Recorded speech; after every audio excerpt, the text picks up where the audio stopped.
Hello, WitnessTV. My name is Ketuktula Xulu, the Deputy News Editor for The Witness. Today in studio, we have Police Communications Spokesperson Colonel Robert Netshiunda with us. And he's going to be answering some of the questions and issues that affect our district and the people of PMB. Hi, Robert, and thank you for joining us today. I have a few questions for us and issues that have been affecting our community. We've been seeing a lot of Operation Dudula lookalike or events where people are going to immigrants or people that they suspect that they're illegal and demanding papers from them. Can you just take us through what is the procedure? What should normal civilians be doing if they are concerned about illegal immigrants in our country? To start with, being in the country illegally, it's a crime. That is why police go out, conduct operations where we arrest those individuals who are in the country illegally. And we don't do that by ourselves because as police, we are not experts on issues of immigration.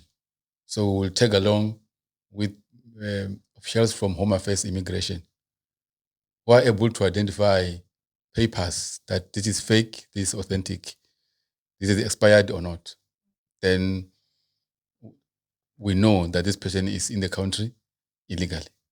Then we arrest and do the rest, including deportation.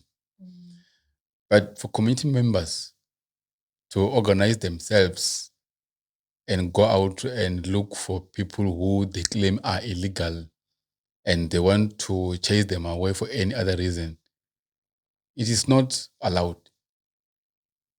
It is called taking the law into your own hands. And that's a crime because people have got the right of movement. People have got the right to live anywhere they want to in the country. So if committee members suspect that a person is in the country illegally, they've got no right whatsoever to demand papers from that person. Because even though he gives them the asylum document, the passport, they won't even know how to read them, most of them. And they won't know how to interpret them. So the least they can do, the sensible thing they can do is to apprehend the person, accompany them to a police station, or call the police. Yeah. Say, police, we've got this person or these people, we suspect that they are in the country illegally. Then police will come to the crime scene or to the scene. Police will call Home Affairs officials. They will come and do their work. And once it's declared that these people are in the country illegally, then police and Home Affairs will take it from there. No community member must conclude that this person is in the country illegally.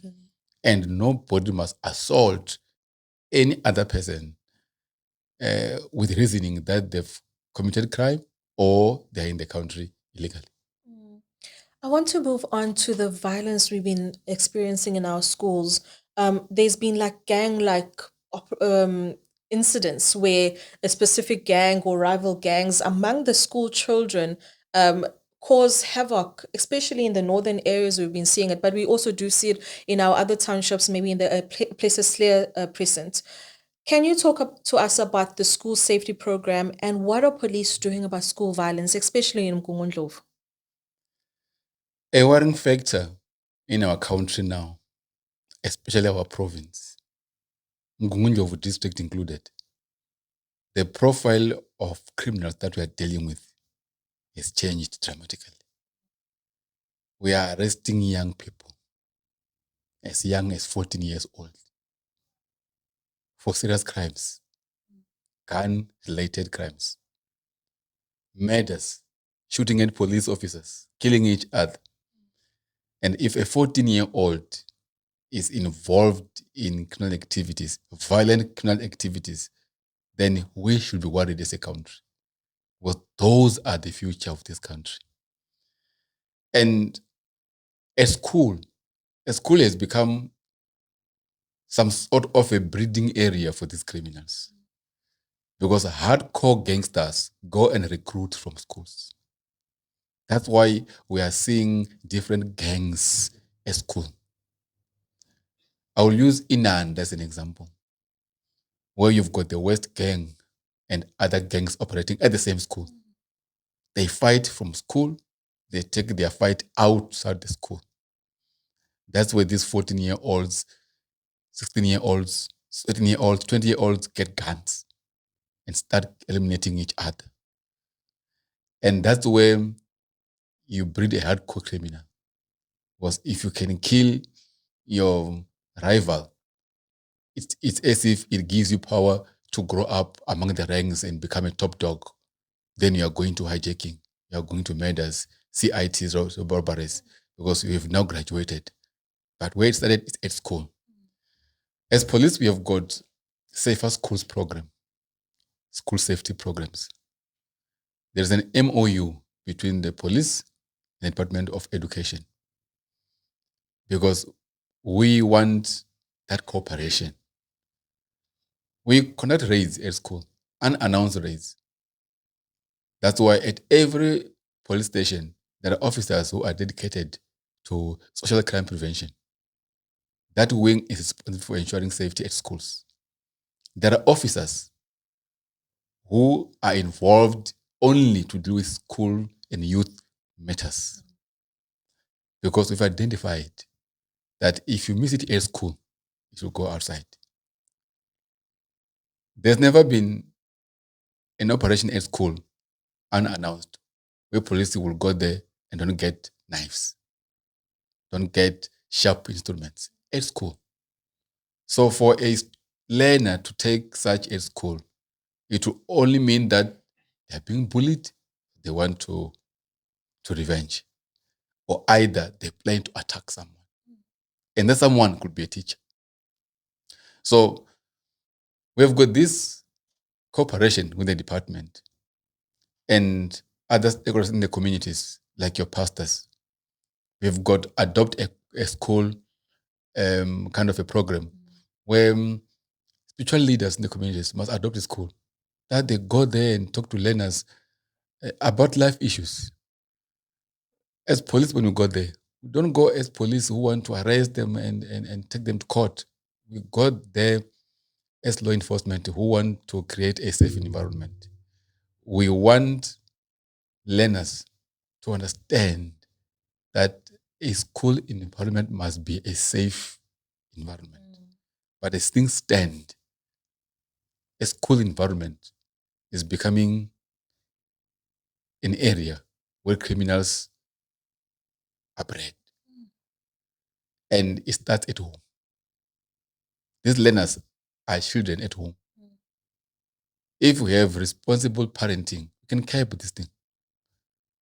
Because a parent who gave birth to a child identifies a change in behavior. Yeah. If your child has a gun, you'll see it somehow. It's difficult to conceal a gun. If you see your child going out with a knife, you must ask yourself, what's happening? If a parent suspects unbecoming behavior from the child, why don't you demand to search their bags as they go to school? Nothing stops you. Let me see your bag. Because we are saying that we are finding guns, we are finding knives at school. Yeah. They are coming through the bags with books. So if what police do at schools, random searches, why can't parents do those searches in the rooms of their children, their school bags? Then if you find a knife, you find a screwdriver, you ask a child, are you now a gang member? Yeah. Are you now a criminal? Then stop it there. But if there's no cooperation between the police, the parents, and teachers, we won't win this war. Lastly, I just want you to encourage our community members about reporting cases. Some of them would even view the newspaper as the first point of call when there's an incident, when they should be going to their police station, where they should be making sure that there is a case opened about an incident. What can you say to our communities to encourage them to actually go to utilize whatever units and police stations that they have in their communities? One of the things that police are accused of is not doing our work. Somebody will tell us of crimes that are happening in a particular area, but none of those crimes were reported. Police don't have enough members to be at every street corner. Police won't have enough intelligence collectors to be at every household, meaning that there are crimes that are likely to happen without our knowledge, but they are known by community members in that area. But if no one opens a case or at least alert the police that there's this kind of behavior happening in our area, police pay attention. Police won't know. And once the area is quiet, why do we have to take resources to that area, whereas we can take members to an area which is problematic? Because we don't want to scare people as well. An area which is peaceful, but there's so many cops moving around, then people start getting worried. Why do we have so many cops here? Because the area is fine. Yeah. So we are encouraging community members that when you see crime happening, it is your responsibility to alert the police that there is this thing happening. Whereas, if you're a victim of any crime, report to the police. That's the only way to get justice. Because police must register a docket, must investigate it, look for perpetrators, arrest them, bring them to justice. But if you do not report crime, possibilities are that police won't know about it and it will continue unabated, and somebody will start saying police don't do their work, but they're not aware. Alert us, report cases. And when you have done so and nothing happens, you'll be entitled to say, police, I came to you, I reported, nothing is moving, there's no feedback. Then what kind of cops are you? Then you will take responsibility and escalate the matter. Because if the station fails, it goes to district. The district fails, it comes to province. If we fail at the province, it goes to national. Maybe it needs a task team. We'll do that. Because what we want is for our communities to live in peace and harmony. Okay. Thank you so much for giving us your time and, alerting us and informing us on all these issues that are affecting our community. You're welcome.